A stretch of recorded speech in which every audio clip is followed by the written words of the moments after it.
All right, I think we ready.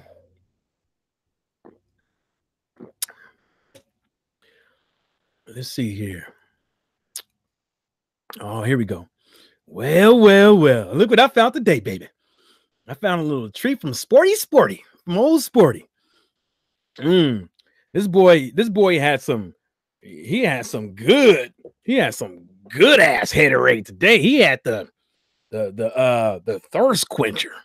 He put in some. He had some good Gatorade. That shit probably. The shit he drinking is probably cost more than Dom Perignon. Cause that dude, he be at it. God damn. Let me show y'all what I'm talking about. Let me show y'all the screen share. The screen share. Yeah, application share. Right? Okay, look, this dude talking about Deontay Wilder earned 14 to 20 million for this Tyson Fury fight is the new narrative. It's not a he's basically in the video insinuating that the LDBC has created this narrative, but at the same time, it's simple, it's simple mathematics, man. You know, if they're supposed to be getting X amount of dollars and the pay-per-view numbers does better than what you thought they would do, better than what what I'm saying. So they did about 320, plus $1,000 pay-per-views, which equals to about like 20 something $1,000 plus, give or take, right? And it's more than money. That's more about the same amount that Anthony Joshua gets at the gate, right? But anyways, I was just scrolling down to some of these pay-per-views. This guy's going around insinuating that saying that, oh, you guys in LDBC and around the internet, you guys are acting like a fucking accountants and stuff like that. What do you guys know about boxing? You guys are acting like you guys are coaches and this and the third. You guys aren't accountants and stuff like that. So, well, some people are fucking coaches and some people are fucking boxers. Some people are accountants and some people are lawyers. So what have you accomplished in your lifetime, bitch? I mean, excuse my language. I don't mean to call you out of your name. Sorry. Let's keep it cordial. But anyways, as you read some of these comments, some of your guys on here think they're accountants and stuff like that, but you don't do nothing but love it. See, you don't do nothing but love it and like it. Look, well, he got $4 million just for showing up. The pay-per-view grows $24 million. Half of that goes to the broadcast. What the hell do you know? What the hell do you know? See, your own commenters are insinuating, but you love that shit. See that right there? And see, then you got old Rick Roll right here. Never gonna give you up. You know what I'm saying? Yes, I like to talk to Wilder fans. I feel so lucky not to be dumb like them. You love that and you liked it. You know what I'm saying? And this long-winded shit, like he thinks that people got time to read all this goddamn shit.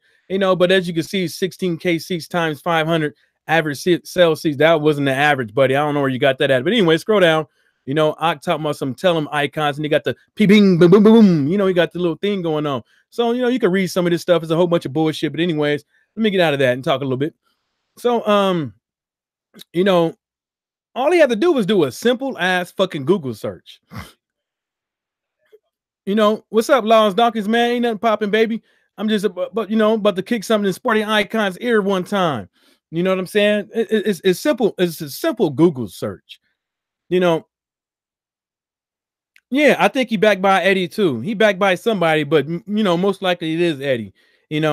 But if you do a simple Google search, simple.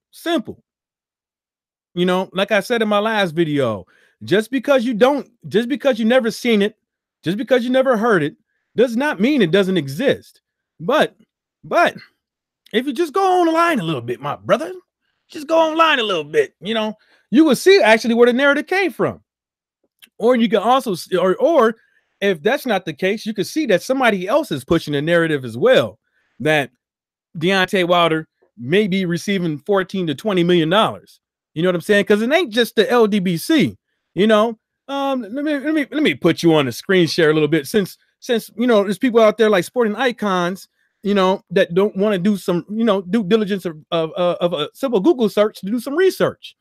But let's look here. Let me hit y'all up on the screen share one time. Then go right here, because this is the only way I can see my comments right there. Well, what do we have here? So this is on CBS Sports. Deontay Wilder versus Tyson Fury. What are the fight purse salaries for the heavyweight title, right? So, they talk a little bit and stuff like that, blah, blah, blah, whoop, whoop. According to ESPN, Wilder would earn $4 million, while Fury would take home $3 million. Both fighters stand to make more from the revenue split of pay-per-view buys. That number is nearly double what Wilder earned in disclosed money from his fight last night, March, against Louis King Kong Ortiz in Brooklyn, where the champion railed to deliver a 10th round TKO, is far away from the biggest payday of Wilder's career and could reach as high as $14 million depending on the pay-per-view buys, according to CNBC. Right? And then when you mosey on down the yellow brick road on Google, baby. Now you go to the CNBC website, right? It says Wilder and Fury heavyweight matchup could open the door for a $100 million super fight. It could, but if you look at it, when this thing was done, was before the fucking fight. Before, right? Published 3:30 a.m. Eastern Time, Friday, 30 November 2018, right? And then let me see if there's any updates on here, because I don't see. Let's scroll down and make sure they ain't updated it. They're not showing any updates. They're not showing any updates. So I guess this was done by Adam Reed, right? Adam Reed. You guys can you guys read Adam Reed, right? And it says Saturday night in Los Angeles, we'll see two unbeaten heavyweights boxing championships class for a world title, and the combined fight purse reported to be at $24 million. And then when you scroll down, it says Wilder stands to earn $14 million for the December 1st showdown, while Fury is expected to make $10 million regardless of the outcome. Right? So it's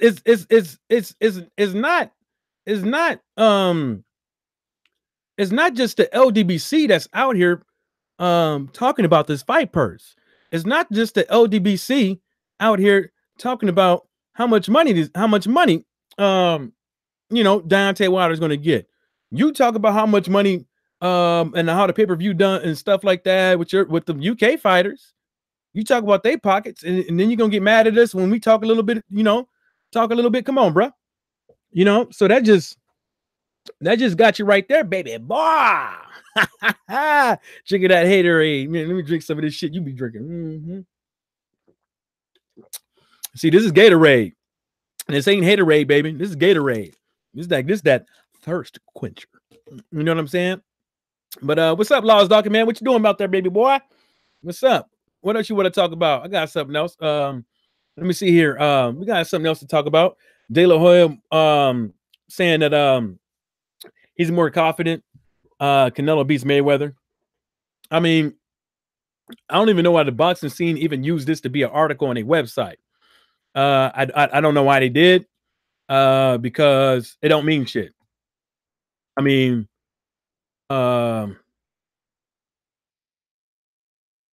why even talk about it? Like, who cares? The motherfucker's old. He's not a spring chicken anymore. Mayweather's not no spring chicken anymore. He's old. Of course, he most definitely has a better chance of beating Floyd Mayweather right now. But nobody knows has he gotten any better? Canelo wise, nobody knows that. But whatever, dude. That's all he does, man, is talk shit. Is talk shit on a daily motherfucking basis. But it's all good, man. Cause hey, what's up, Ray Zone? Yeah, it's all good though, man. Yeah, Ray Zone, you just missed it, man. You can always reverse it or whatever, but basically what I'm talking about is you got these people on the internet that constantly, like, put it like this. I mess up every now and again with my news, so it's not really a big deal. You know what I'm saying? It only becomes a big deal when you repeatedly keep making mistakes when not owning up to your mistakes. You know what I'm saying? It's only a big deal when you keep making mistakes over and over and over and over and over again. And then it makes me seem like you're not making mistakes. It makes me seem like you are just doing it to create a narrative, a false narrative that the LD, like you just did today, or whenever you make the fucking video, creating a narrative that the LDBC is basically saying that the LDBC has created a false narrative that Deontay Wilder may or may not get 14 to 20 million dollars. I just showed you that. I just showed everybody in 2 articles that it wasn't just the LDBC that was pushing this, and I believe everybody in the LDBC didn't say how much Deontay Wilder was going to get from the fight until after the numbers came out. But I showed you an article. I showed you guys an article, concrete evidence. I show you again. I show you the screen share one more time. I show you an article, concrete evidence, right? Of an article that was made November 30th, before the fight. Before the fight. They already speculating $100 million. Right? And then the guy goes over here, talks about $24 million, a $24 million fight purse. And then he goes down here to say that Wilder would get 14 and Fury would get 10. You see what I'm saying? So what is this guy talking about? You know, a simple Google search, simple. I'm gonna put it in there. A simple Google search, you know, would have rectified all this. It would have. A simple Google search would have been like, okay, I know where it came from. And then he probably, well, you know, even if he did Google it, he'd be like, what is these morons? What is these morons? You know, CBS Sports and what does these other morons, CNN, NBC, know about boxing? What is it? Then he could go out and say that. What do they know about boxing? Let me read some of his comments. Ray Zone said, I know sporting icons. He an individual who put out bad information. Yeah, he just did. Definitely on Wilder. Yeah, today was horrible. Today was horrible. And think about it, Ray Zone. He has it's constant. It's constant. You know? It's constant. It's constant. You know, it's constant rhetoric that he puts out on a constant basis, you know, and it's not just him, you know, it's other channels as well, you know, so we got to just keep accounting for that. Hold on, Ray Zone. Sporting icons never shut up about AJ. He always on about, yeah, you know, because they it's his bread and butter. Well, it was bread and butter and you know some more of that, because you got to think about it though. The narrative, the things that get these gets the most views, because the hot topics is Deontay Wilder, Tyson Fury, AJ, and the PBC, and a couple of other these fighters. You know what I'm saying? So, I don't know. I'll give you a link if Laws Dawkins can vet you. I'll give you a link. If Laws Dawkins say you're good to go, I can give you a link. You know what I'm saying? If Law Dawkins says you good to go, Ray Zone, I can slide you a link, man. Yeah, but that's the craziest thing I saw today, man. You know, when I'm at work and I got to listen to this bullshit. I mean, well, I had to listen to it, but I'm looking at this bullshit, you know. So I got his ass. I'm trying to see what else is popping out here today. Adonis Stevenson, they saying he talking a bit, so he's getting better. You know, they saying he got arm movement and all that stuff. And then you got the what's his name? You got this other boxer. Let me go back one more. Was it that one or was it this one? Because I saw something earlier, man, that caught my eye. Well, you know, the whole South African thing, man, it's a complicated. it's complicated, and the stuff that's going on in South Africa, and a lot of people think that it's just a cut and dry thing and stuff like that with the race relations and misappropriation of land and stuff like that when it comes between you know, the indigenous people and the non-indigenous people. But the Chris Van Herdeen father's killer was released on bail for $350.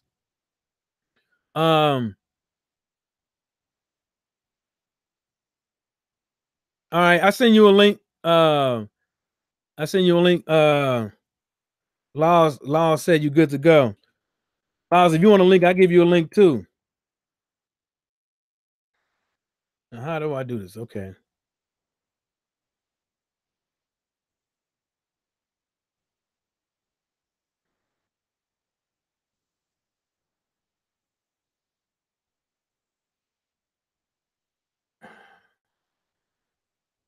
Does it got to be Gmail or something? Hold on. I'm trying to give you a link. Damn, this thing is yeah, hold up. Hold up. Trying to send you a link, man, but hold up. I don't know what I'm quite doing here, but I think I'm gonna figure it out. I'm a little tech savvy. I just never I just started using this, man, but it's pretty much WYSIWYG. You know what I'm saying?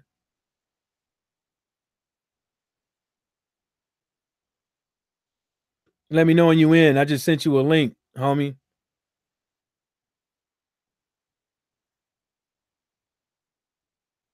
Yeah, so you know the Chris Vadine father, they was down in South Africa. You know, I don't know the situation of them being in South Africa or whatever the case may be, but they're not, you know, indigenous to that land, you know what I'm saying? But you know, maybe they are South Africans, you know, just by being out there and stuff like that. Uh, I don't know what was said or whatever the case may be that led up to the shooting of Van Hardine's father. But basically, from the video I saw of Live Leak, it was an argument. Chris Van Dien's father was all up in the dude's face. He turned around, walked away, and it looks like the on-duty security guard shot his 61-year-old father in the back. There's not really um, there's not really too much that they say in this thing. Damn, there's not too much saying what really happened. I would probably have to go on. It says Sambo, says Sabilo Delamani Wa Anakali, whatever his name, Ward Von Moord. Damn. Oh, this is all another language. I'm thinking that's his whole damn name. Just say goddamn. Yeah, but they got him. He's out on bail. He's oh, what's up, homie? Sup. Oh, not much. Hold up. Just go ahead. You can hear me? Yeah, I'm making sure because I got the way I got my computer set up. Sometimes it bleed through the computer versus my little monitors right here. Yeah, so what's happening, man? Chilling, man, chilling. Thank you for putting me on your panel. I mean, I've been trying to link up with people for the longest. You know, 2019 supposed to be a good year for me when it comes to this YouTube thing. Oh no, man, it's all good though. Anytime, my brother. Anytime. Just Anything you one want? question. Just Yeah, one question off top. But you play football, right? yeah. I see the shoulder pads back there. What position you play? You don't mind me asking? Oh, I play. I was playing wide receiver, but then I switched over to the defensive back, which is a lot harder. Yeah, I play strong safety and corner, so I know where you're coming from. Yeah. Question: you still trying for leagues, or you just playing for the fun of it? I'm playing for the fun of it. You know, I work my regular job. And you know, I play for Tri-City Stampede out here in Saginaw, Michigan. Okay. Yeah. Okay. Nah, 'cause I'm trying to try out for like leagues, like the arena football, you know, CFL. So you know. Yeah, I mean, but you know, the thing about this whole semi-pro football thing is that you know you got cats out there that like we got last season we had a cat to go he went and now he's playing for like a community college. There's other cat on my team. He should be going to play for some college out here in Michigan.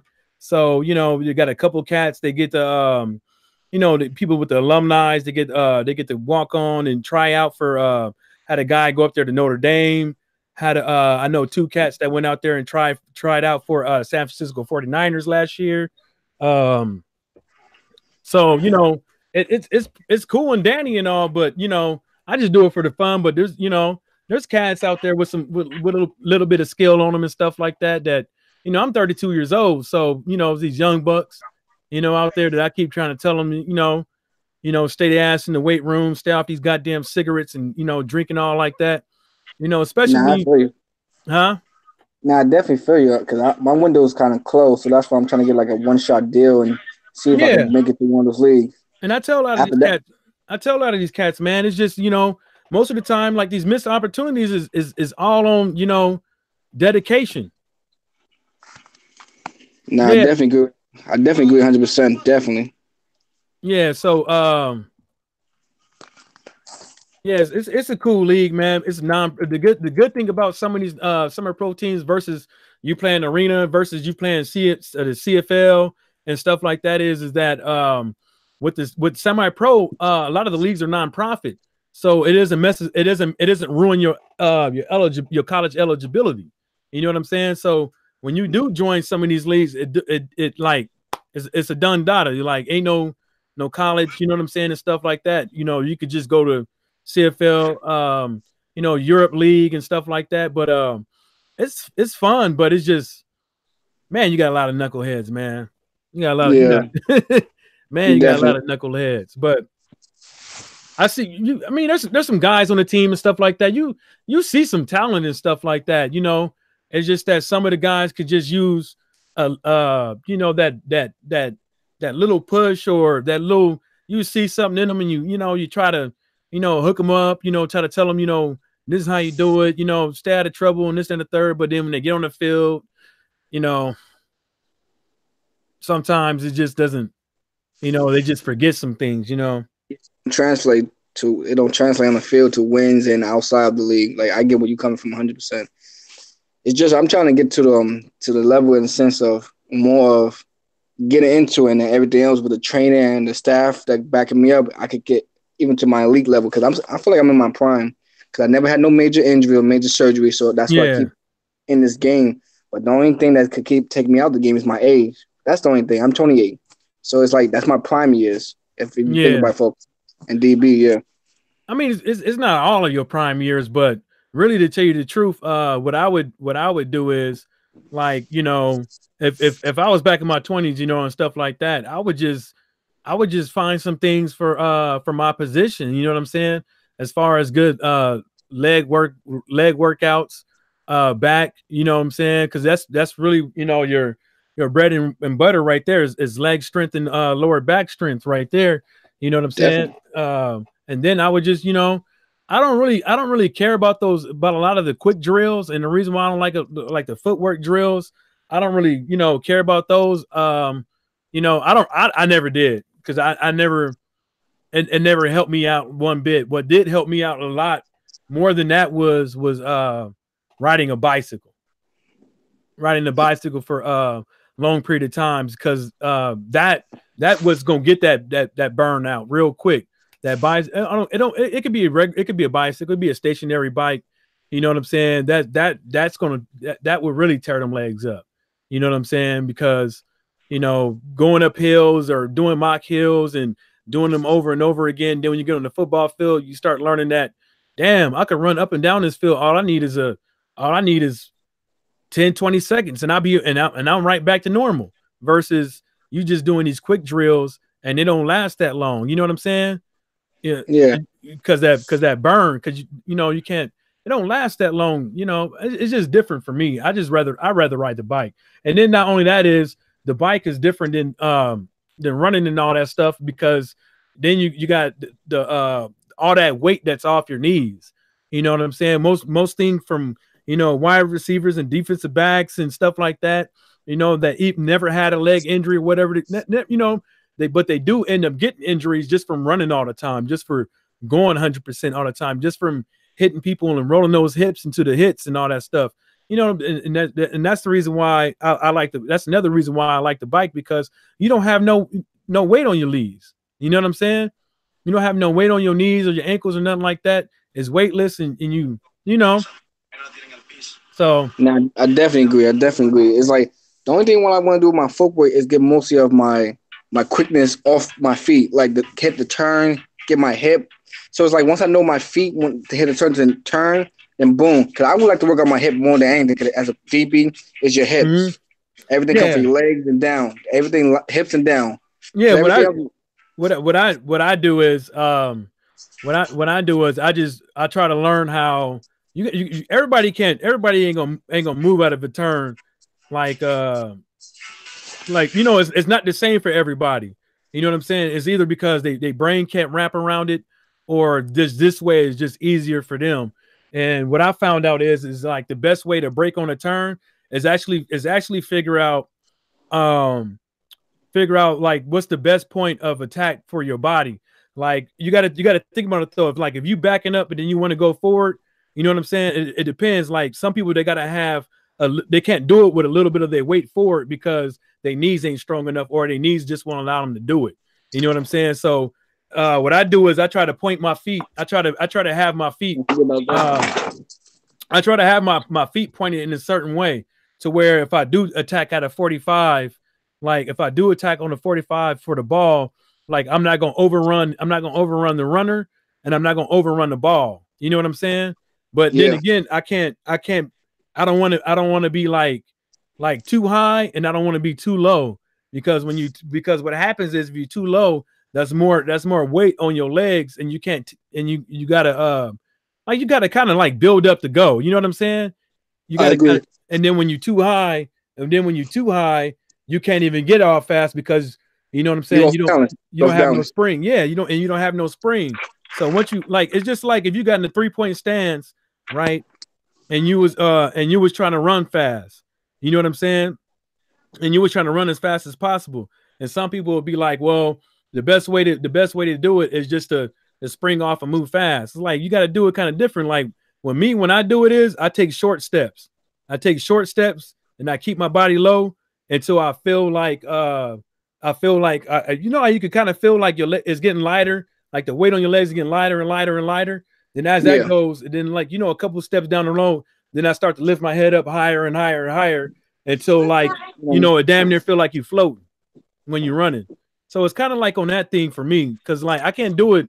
Some of that stuff, man, I can't do it like how the way the coach says it, do it and stuff like that. Maybe because I'm 32 and I'm stuck in my old ways, but it just doesn't feel natural for me. But I used to be real quick, but now with, you know, bumping these knees around and running all the time kind of put a dent to some of the speed. But that's not the only reason why I moved to defensive back really is because I never did it before. And I figured like, you know, shoot, I don't know, man. You know, knee pain is a motherfucker. Yeah, I ain't gonna lie to you. I do get some sharp pains, but it's never like, you know, severe or anything like that. It's just like, you know, age kicking in, I guess you want to say. Because I've been playing semi-pro. Now I've been playing football since I was 9. I've been playing semi-pro since I was 20. I only took 1 year off, but every year, everything from 20 to 22. Then I took off for 23 because I had my daughter, and then from that all the way to 20 to now, I've been playing. Yeah, it's fun, man. It's just that them knuckleheads, boy. Grown ass. How many grown ass knuckleheads have you seen? Too many. Way too many. I can't even keep count because it's like simple things that they could do to get better or work as a team, but they still think they individuals. They think they stars from their high school days. And I'm like, girl, that's the only problem. But like I said, I feel like I'm about to be in the best shape of my life because I've been doing something I haven't done in a long time. I actually been consistent and been consistently with my workout. So like years before, I will always have my workout plan, but never been this consistent. So that's one thing I'm learning and building on. And I feel like this is my year. Like, you know, when you put it in the universe, you believe that universe, you put it in the universe, you receive it. You believe it, you receive it. And I'm going to get as far as how I believe. Like, I believe I can make it to any of these leagues, you know. Hey, man, I got to say, man, if you want to make it to the league, you know you got to do, right? What? You got to get some of them snacks, boy. You stupid, man. You got to get some of them snacks. Nah, fuck those snacks, man. Did you read some? But did you read some of the stuff they got though? It looked legit, but once again, it looked. No, I mean, I think it's legit. I think what they selling. I think what they selling is legit. It's the shit. It's the shit what you get when you at the facility. The shit that you get when you behind the scenes. That's what I think. That's what I think more of it is. It ain't the shit that's in It ain't that the artificial muscle intelligence in the bottle that they give you. It's that other shit that they're gonna give you. You know what I'm saying? Because remember how Balco was like, yeah, it was legit, but that was the other shit they was doing that nobody really knew about until motherfuckers start telling on themselves. But yeah, man. I say, man, like even if you know, even if you had the bread, man, sometimes you could go to some of them those little get you one of them little personal trainers or whatever the case may be and see how they work out. But really, to tell you the truth, like there's tons of workouts, man, for like boosting your speed, getting your mental awareness straight, because you know how it is playing in that backfield, man. It ain't the same. It ain't the same for us. Like for a wide receiver. A wide receiver, no, okay, I'm gonna run this route right here. You know what I'm saying? I'm gonna keep it as real. I'm sorry, I'm gonna cut you off. I'm gonna keep it as real as this. A good wide receiver, not an elite wide receiver, a good wide receiver could beat an elite corner. And people are like, what do you mean? What are you talking about? And I try to explain to people. A wide receiver don't have to use all his routes. It can use 2 routes and the corner could never stop it. Well, which you should know which those rules, those 2 routes. Well, it's two routes, but then you also got like I try to tell wide receivers, man, if you know you're running the motherfucking a drag and he's on the inside of you, you know what I'm saying? Why are you gonna run to the outside? Because they don't know what they're doing. Because the hardest DB that's on the field is the nickel back. That dude got to guard the fastest dude on the field, which that's the slot man. Because I could play slot. It's just I try to do what's within my own ability and what the coach told me. Like I had a scrimmage game not so long ago, like last year in November. These dudes, my teammates are arguing with me because my coach told me when they go in trips, and you know how trips is. I'm playing strong safety. You know when we go to trips, go down, give the slot man 6 yards off of him, and that's it. Because why you give him 6 yards? Because that's when you do your 3-point drop. You see the quarterback. You can see if it's a run, or you can see that slot man going to cut in. Because how many routes do a slot man have? 3, maybe 4. He's going to go 10 yards in, 10 yards out, or he's going to do a drag. Or he's going to do not even a drag, he's going to go around. It look like it's like a curl, but he don't go halfway. He go around the other. You get what I'm saying? Yeah, like he's going to find some space. Yeah, so I'm like, how many routes do he got? But because he's fast, you have to really be on top of him. So like, I listen to my coach because I'm one of those players. I'm disciplined. I'm listening.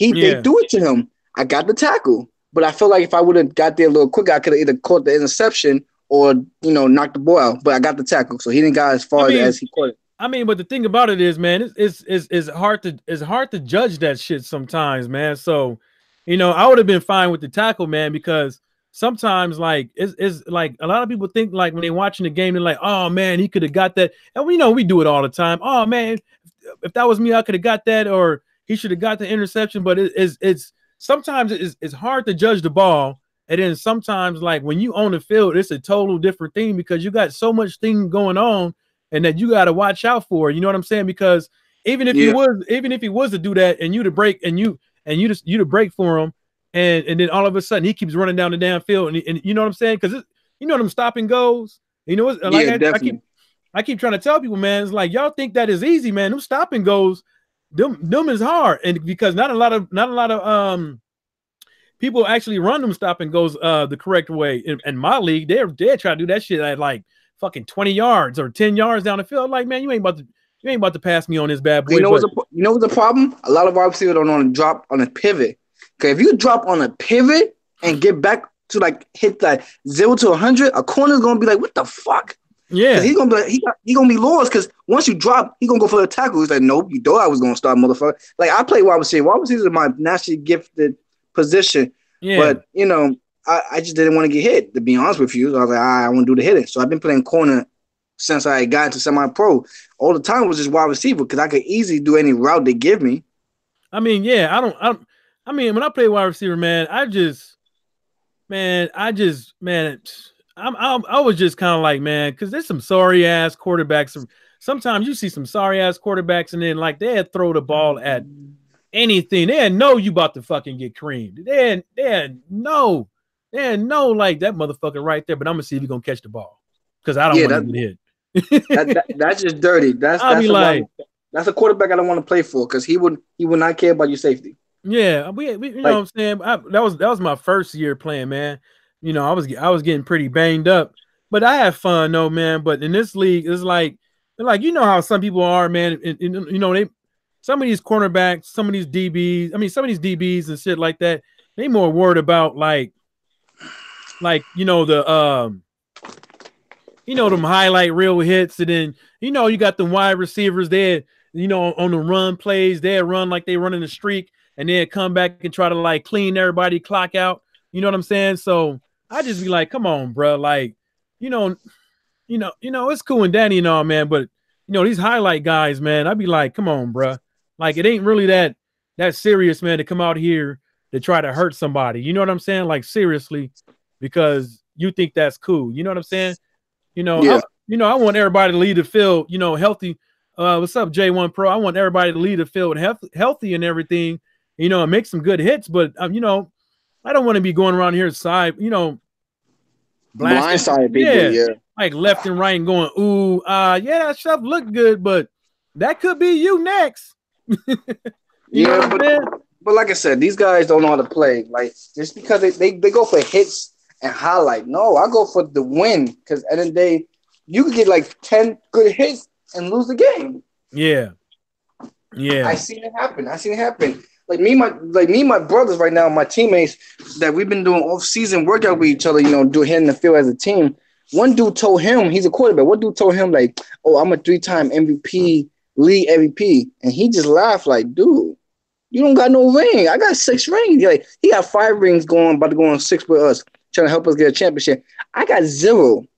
Like, let me put that in that perspective as, listen, I'm trying to get my first ring in semi-pro. Yeah. Some of my teammates got rings, and I always ask myself, like, did you guys even start, or you were just on a? Don't hit him with that, man. You hit that pride button. It wasn't pride. Like, listen, you guys were starters, or you guys were good key role players. Like, let's not do that.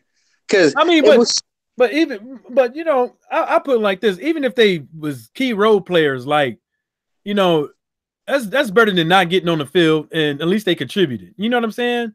Yeah.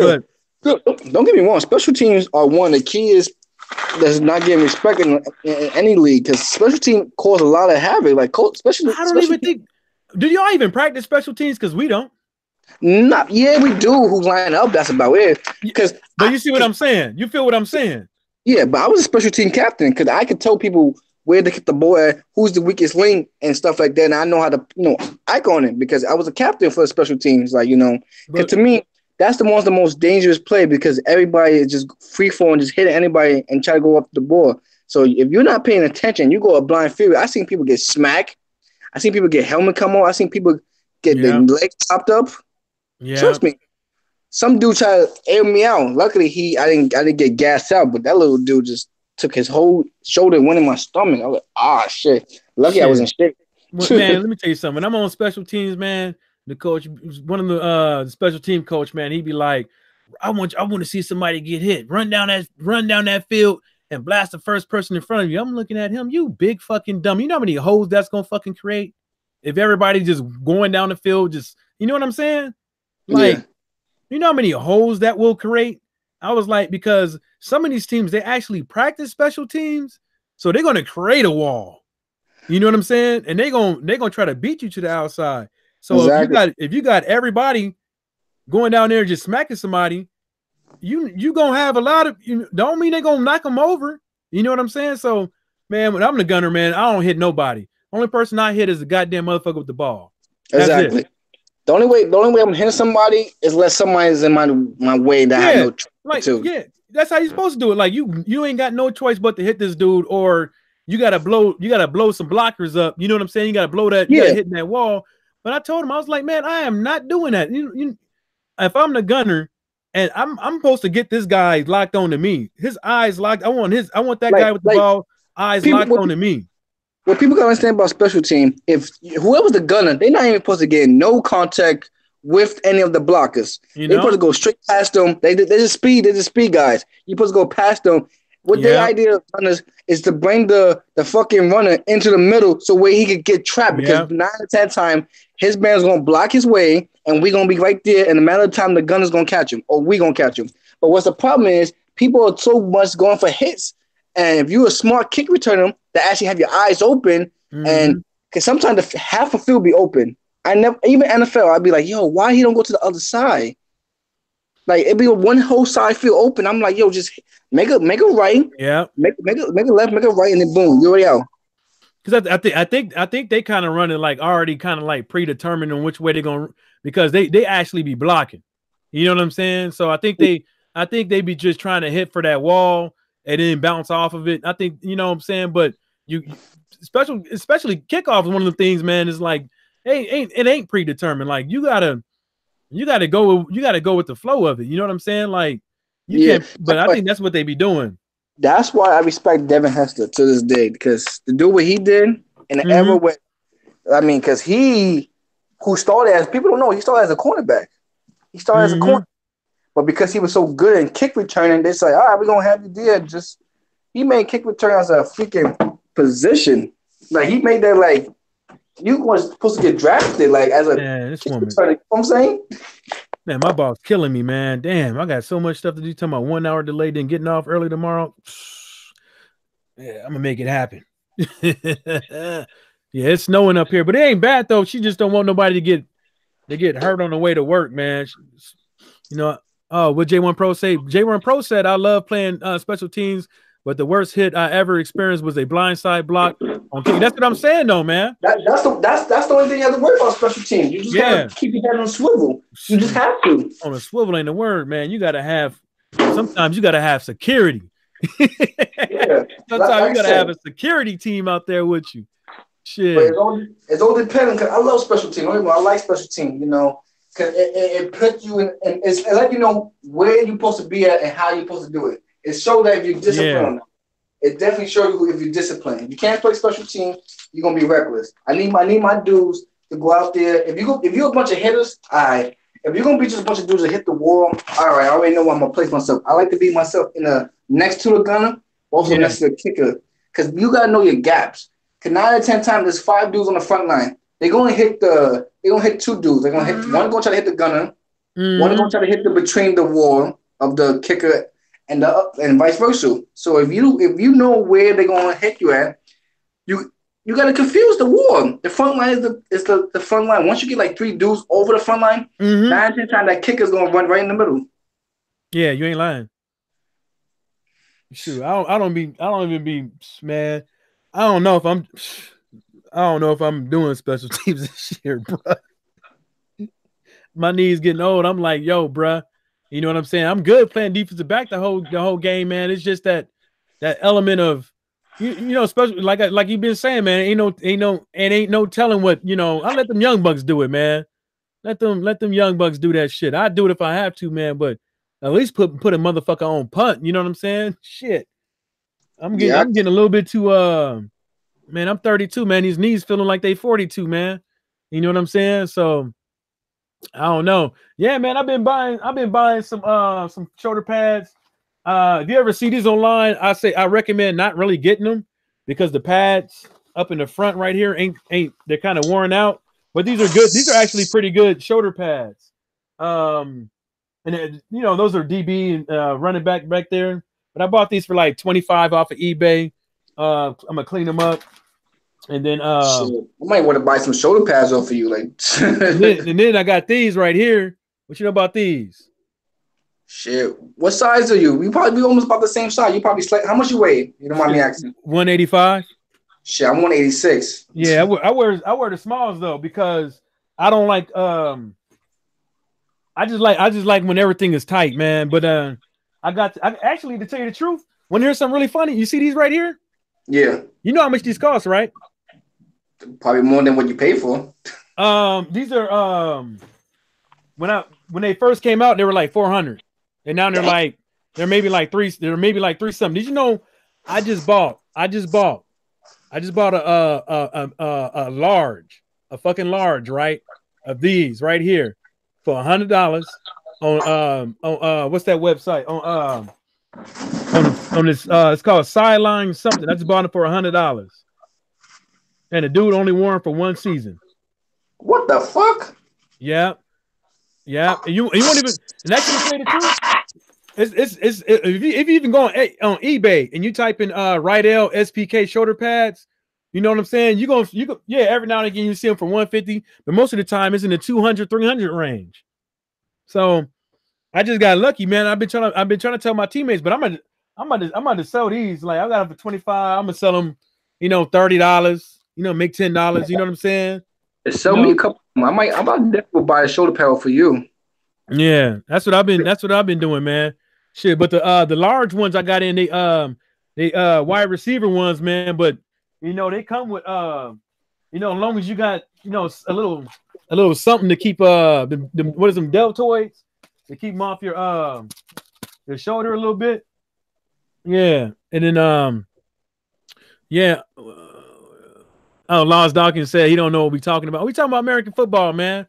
So yeah, let me see that. Let me see if I can find a website, man, so I can show you where I've been I've been trying to will and deal. Yeah, it's called Sideline Swap. I've been going on there, and then basically like it's kind of like eBay, but it's specifically for sports stuff, equipment and apparel and stuff like that. Yeah, put it inside the chat room so I can just add it up. All right. So I put it in both. So I use this, and it's pretty good though because you can make offers instead of just what's that word? Instead of just paying the full price. And so if you type in football shoulder pads, football helmets, you can look on there and you can actually get some stuff that's in your kind of like in your price range, but then you see the guy is selling it for 175, and then you're like, okay, 175. Let me see if this guy will take 130, 140 or something like that. You know what I'm saying? And then you will basically ask him, and then it'll take like a day. You know what I'm saying? It'll take like maybe a day, maybe a couple minutes. The guy will respond back with you. But yeah, that's how I bought a large set of these for like I'm gonna show you if you think I'm playing. I'm putting on a screen share. I'm putting on a screen share.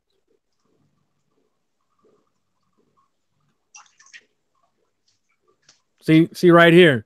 The guy wanted 150 for these. He barely wore them, right?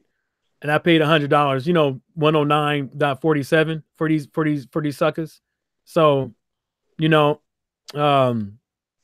a pretty good website. All you got to do is just be stern with your price, man. If you know this is all you want to spend for something and stuff like that, and somebody don't want to take it, you go on to the next person. You type in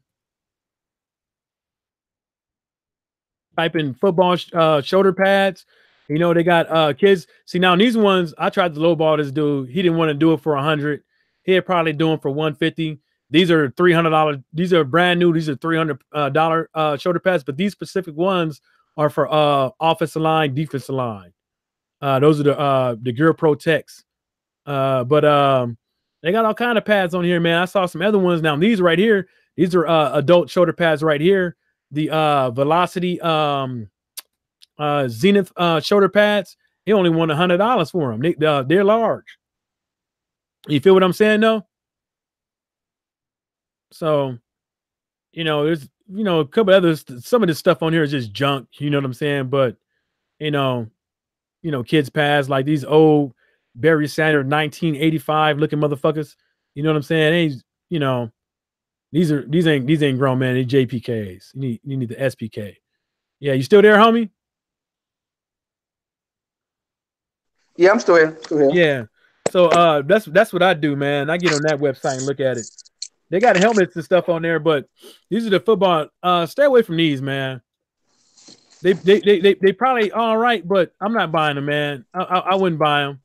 Oh man, the wrong one. These are the helmets I would stay away from. I would stay away from these pieces of shits right here. I know they youth, but I would stay away from those. These ones right here. This red one right here, this is a Rydell Revolution helmet. I stay away from those. Which one should I get? On here, I say this dude, this is like a decent one, but the face mask is shitty. On this one, on the the face mask is shitty, but that's that shit.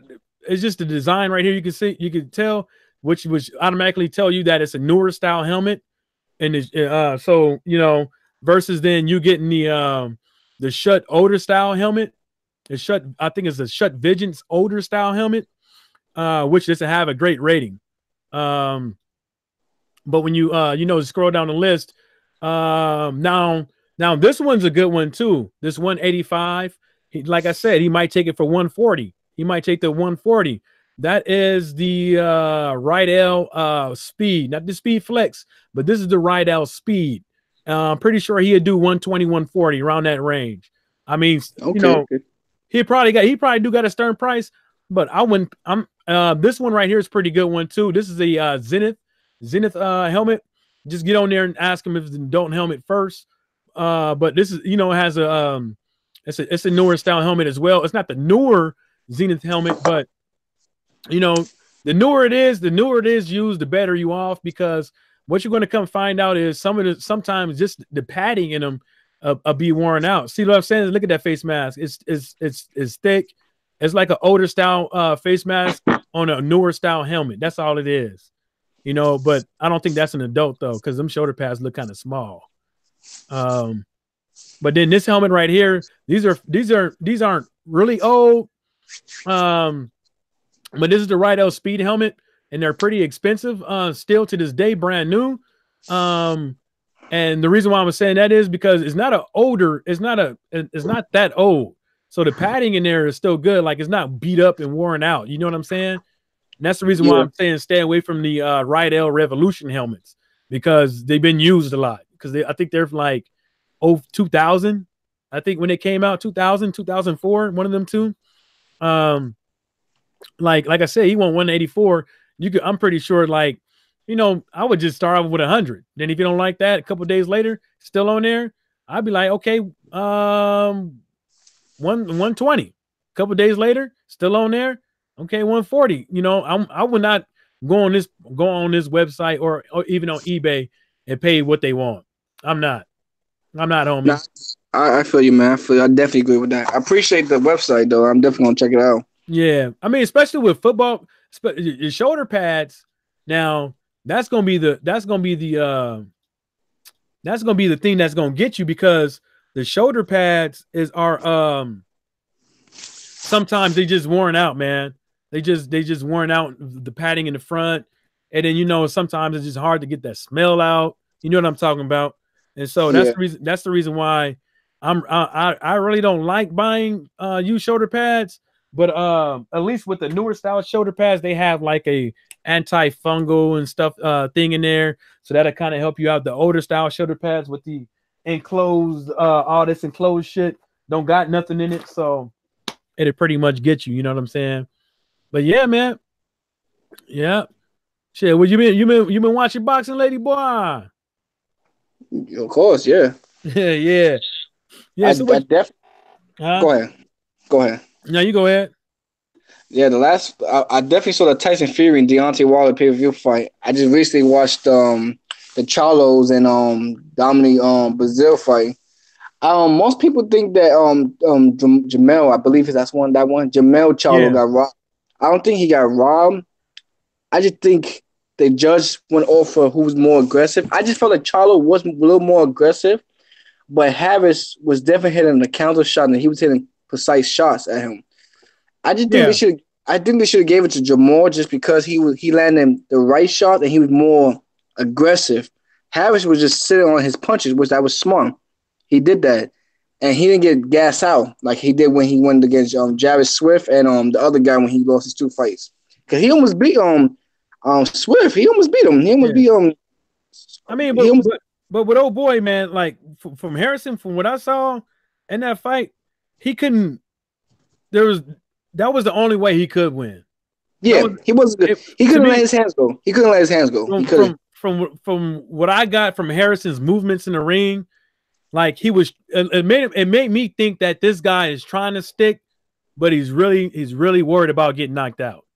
That's what I was seeing from it, and he knew that if he had to move out of the way and keep jabbing, but he wasn't nothing he was doing, and then some of the rounds are just like completely fucking lackluster, like absolutely nothing happened. You know, like the first round, the second round, and the eighth round. From what I can see, what I saw, like I still got the paper.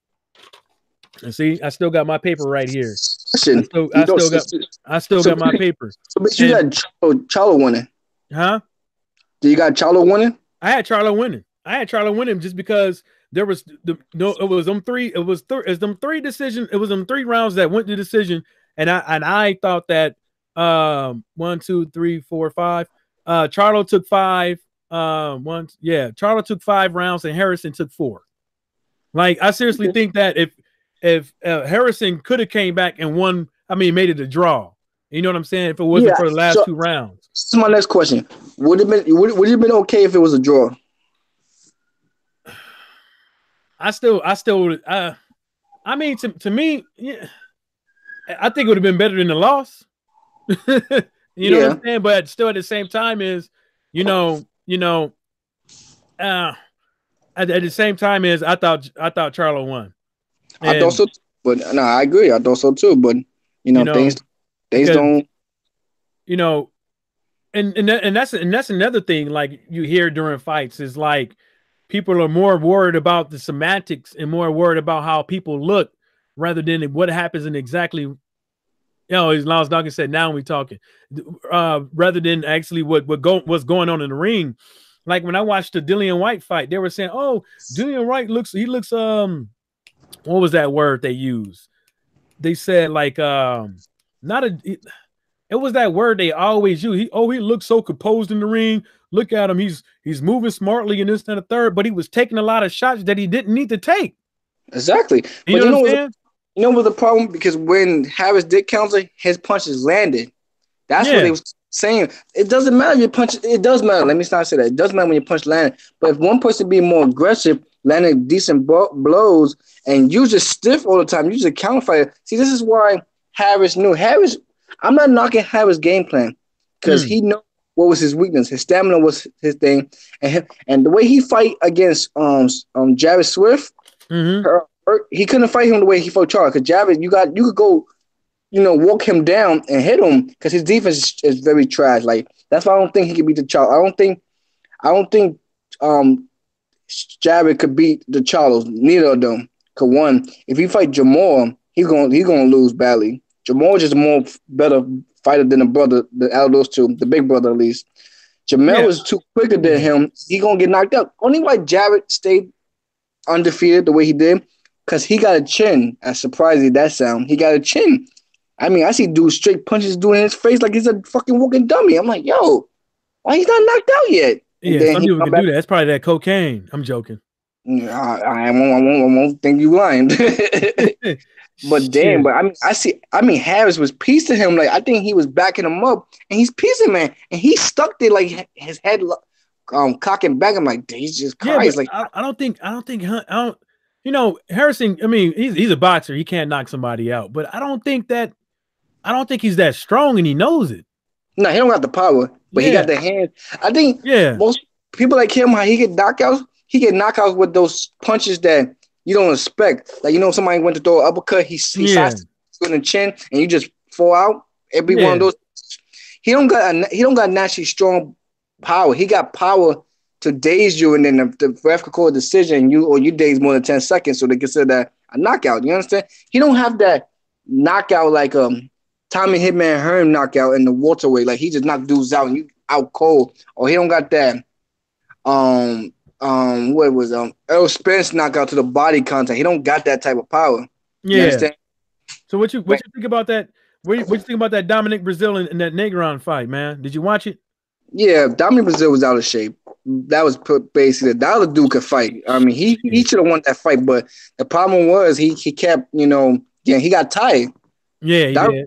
he got tired, and then Dominic Brazil threw he one of his dirty ass, long ass arms, right hand, knock his ass out, turn his whole body 360. Like, damn. And then, I know Dominic Brazil got the win, but he looked horrible than Negron. He looked horrible. That's what happened. You're not in the ring for fucking 13 months. Excuse my language. No, you cool, man. You cool. Shit, you could cuss all day on this motherfucking channel.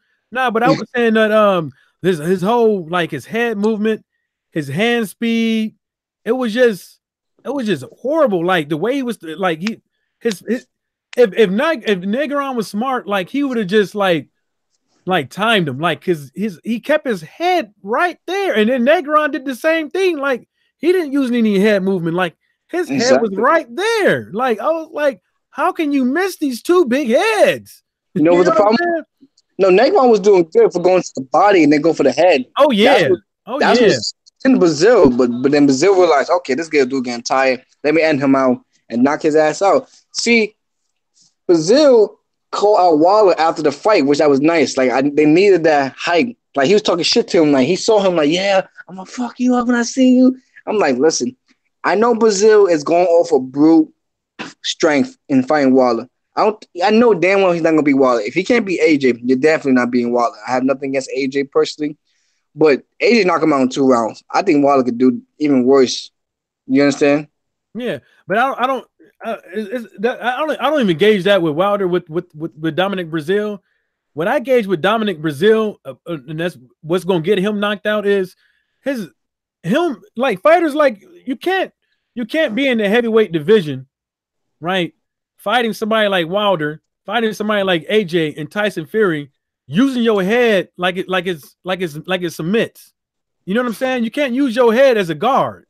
You know. Well, who's his trainer? I forgot who was his trainer.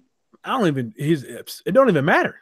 It doesn't matter. Like one thing about fighters, no matter who you train and how they get trained, you're gonna still have a certain instinct that no matter what as a fight is gonna kick in, no matter what situation. The reason why I say it doesn't matter with Dominic Brazil, because you can tell just by looking at him, he doesn't have the fast twitch them fibers. Like he has like he's goofy. You know what I'm saying? Yeah. He's goofy. Like the dude, you know what Dominic Brazil remind me of in the ring?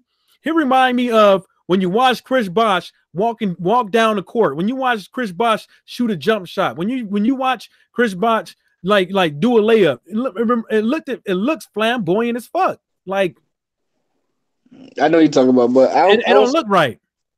I just think Brazil for somebody, for dude to have the nickname like that, to have a nickname as Trouble, and you 6'6", and you should be in better shape. First of all, I understand he was like 254. Like, yo, you can't. If you're gonna be in a heavyweight and don't have head movement, you better have some power. You understand? I mean, you better have some power. Like Joyce is the same way too. That he got no head movement. He just straight coming forward. But think about Joyce, man. I was like, I like Joe Joyce. I like Daniel. I like Daniel. But I'm like looking at these young cats. I'm like, you guys. I even like Adam Kaminsky. Like, he's a good fighter. Oh, you talking about Konaki? Yeah, him too. But he need to start moving his head more. He need to start moving. He need to start moving. His body gonna confuse a lot of people because he look out of shape. Like, don't let that body. He ain't. No, he ain't. That boy. Don't let his body confuse you because that body's natural. He don't have to have abs. That's the type of body of a real big 6'4", 200-pound man. Yeah, that's like that's don't sleep on because you could throw a couple body shots. He look at you like what? He got that. Hey man, he be taking some shots, man. That boy got heart. That boy be in there. It seems like every fight he got a cut. Every fight he got a cut, a broken nose or something. That boy got heart, man. He goes in there and he keeps pushing forward, and he always catches people off guard. Yeah, you know he beat the shit out his fellow Poland man to do that Wilder knocked out that we thought he killed. Spilka, yeah. Oh man, Spilka was in the ring. He tried to you watch that fight? Spilka, that fight could at least went to a decision, but Spilka was too busy in that motherfucking ring dancing around the fucking ring.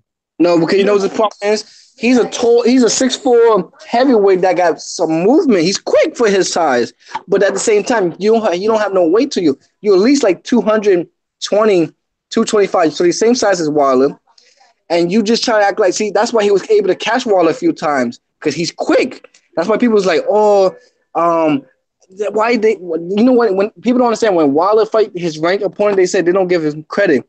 Aside Luis Ortiz, Wilder fought ranked opponents. You understand? He fought Chris Arreola. Chris Arreola is not no bum. Chris Arreola fought dudes like but Chris Arreola, man, that's another that boy is another case, man. That boy. But he wasn't a bum. Like people can't understand it. People don't understand. This is why I wanted to do a video. I think I did a video on my other channel, but it got deleted. Mm-hmm. My whole channel was deleted, so I had to do it again. I had to tell people every fighter, no matter who they are, Hall of Fame fighters, everybody fight bums and journeyman before they fight rank opponents because they have to let them fill out and see and get your name up there. And everybody want to act like AJ didn't do the same thing. They want to act like Triple G didn't do the same thing. They want to act like Canelo didn't do the same thing. That's not what I was saying that's not what I meant when I was saying that. Chris Arreola is kind of his own fucking demise, man. From like not being in the motherfucking gym and taking it serious. Yeah. You know, and that came from out of his own mouth, you know, because Chris Arreola is a real life dude. He was saying like, you know, I like to hang out, I like to party, I like to be in the club and stuff like that. He was honest, man. But you know, at the end of the day, you know what I'm saying? Like he wants to basically live his life and have fun and box at the same time too. And I don't see nothing wrong with that. You know what I'm saying? What I see wrong with it is people that just sit back in denial and act like they don't have a problem while they're doing it. You know what I'm saying? Yeah, I can respect. I respect dudes like that to be honest because they know why they didn't get to the next level. Same thing with basketball. Look at LeBron James. LeBron James can go out there chilling, smoking, drinking the same way, but he knows his craft is more important, his legacy more important. There's a lot of people who's more athletic than LeBron. A lot more. Yeah. A lot more. It's just LeBron is a smart individual that his brand and his market and his way of life is much better than going out and drinking. JR is way more athletic than LeBron James. We all know that. But why JR is not at that next level? Because he didn't want to get to that next level. He's still smoking. He's still drinking. He's still doing those 7 things.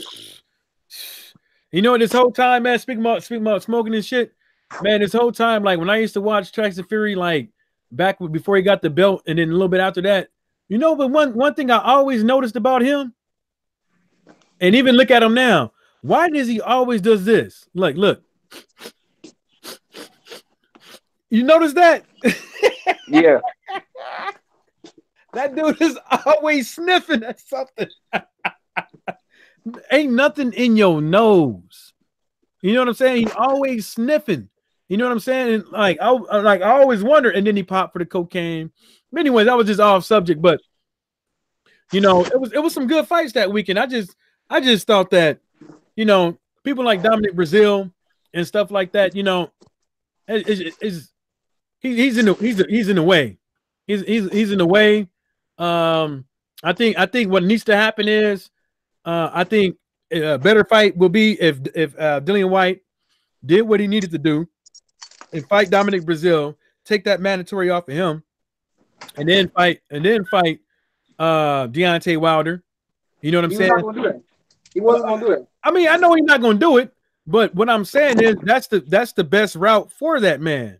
You know what I'm saying? Because if he don't do it, he's scared. That's the point. That's the sad part. I don't think he's scared. I don't think he's scared. I just think that he's too stupid. He's too stupid to not listen to somebody like Eddie Hearn because he's sitting over there. Check this out. If I was Dillian White, and if I'm gonna come out here and hold up. If I'm gonna, Lance Dawkins, I said this. If I was Dillian White, and if I heard Eddie Hearn say something like this about me, which he did, he was like, "Well, you know, where was Dillian White before he came with us? He was still fighting for a 6 and 8 rounder. He didn't get a 6 and 8 rounder until he came with us. He wasn't a pay-per-view star before he got with us. He wasn't making as much money as he was before us. You know what I'm saying? And then look at Dom, and now look at Dillian White. Now he's sitting up over there. No April date. No, probably probably Eddie Hearn didn't even step to him for an April date.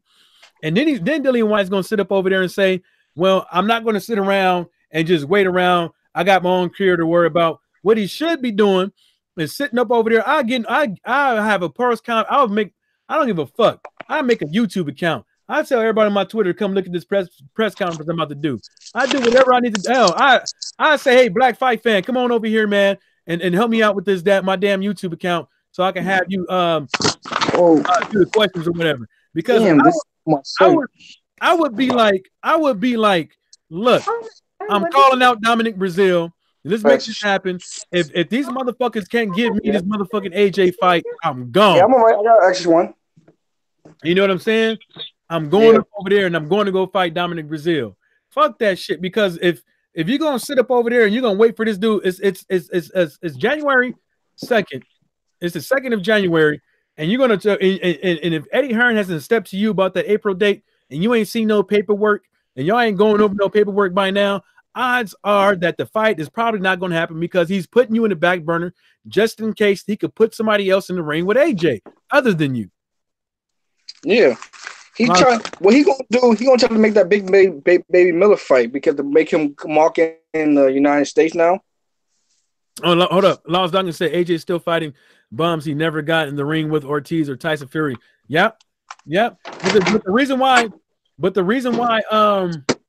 you know, the only reason why I would think that he would fight Miller, only reason why I would think that, yeah, I'm still here. The only reason why I can still hear you. The only reason why I would think that AJ would fight Miller in New York and around that April date and skip Dillian White, well, just skip Dillian White on his next fight is because that's what DAZN wants. That's what DAZN wants. It ain't got nothing to do with Matchroom. It ain't got nothing to do with Eddie Hearn. That's what DAZN wants because, like I've been telling Laws Dawkins, man, Eddie Hearn got to do something. I've been saying for like right around when this DAZN deal was said, I've been saying I won't be surprised if Eddie Hearn gets sued by DAZN. Because if you think about it, though, if Eddie Hearn doesn't bring his cash cow to the United States, and if DAZN was to sue him and be like, this dude wasn't even trying to, do right by an agreement. Like, he knew the agreement was to do this, that, and the third, blah, blah, blah, woo, woo, woo. He knew now, well, in order for us to succeed, his cash cow will have to fight in the U.S. so we can get the zone numbers up. Because obviously we're not getting the correct numbers that we want doing the fight at 5 o'clock. So doing that over and over again will only be insanity because you're doing something over and over again, expecting different results.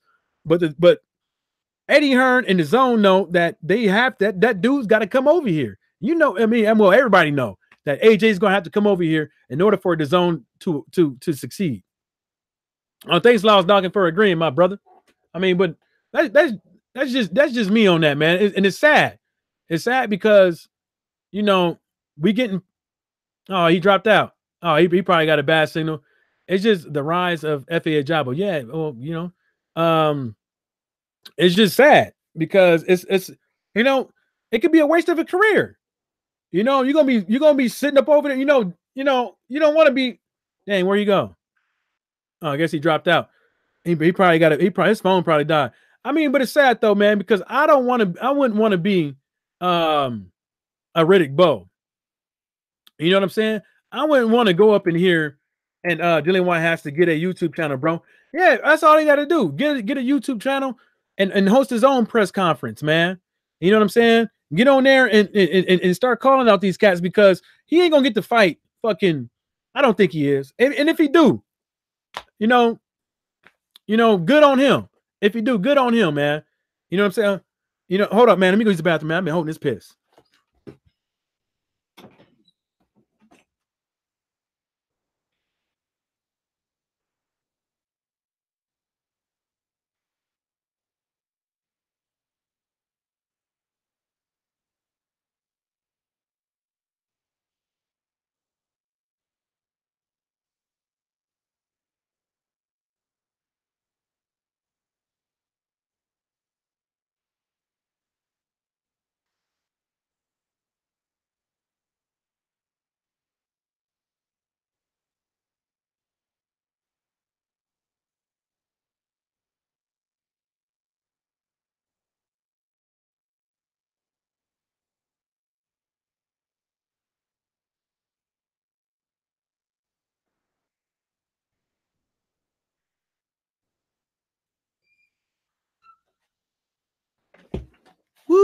Shit had to go, boy.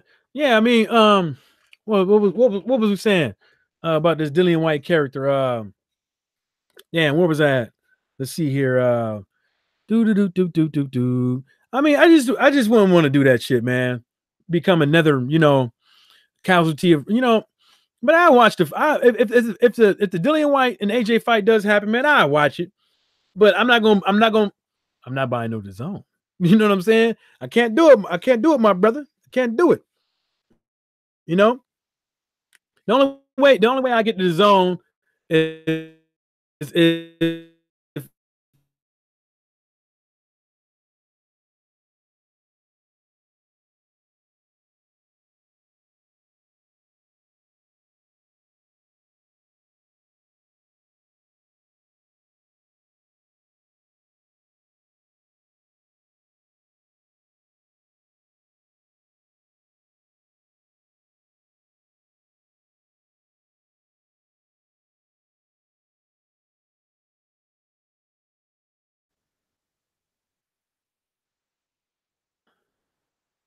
can you hear me?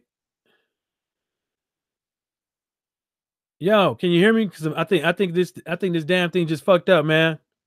Damn. Can you hear me out there?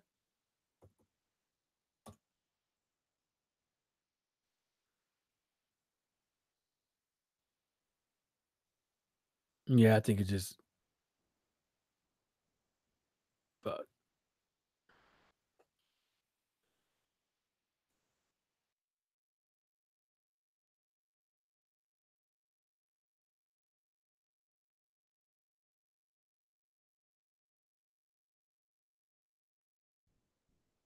Damn.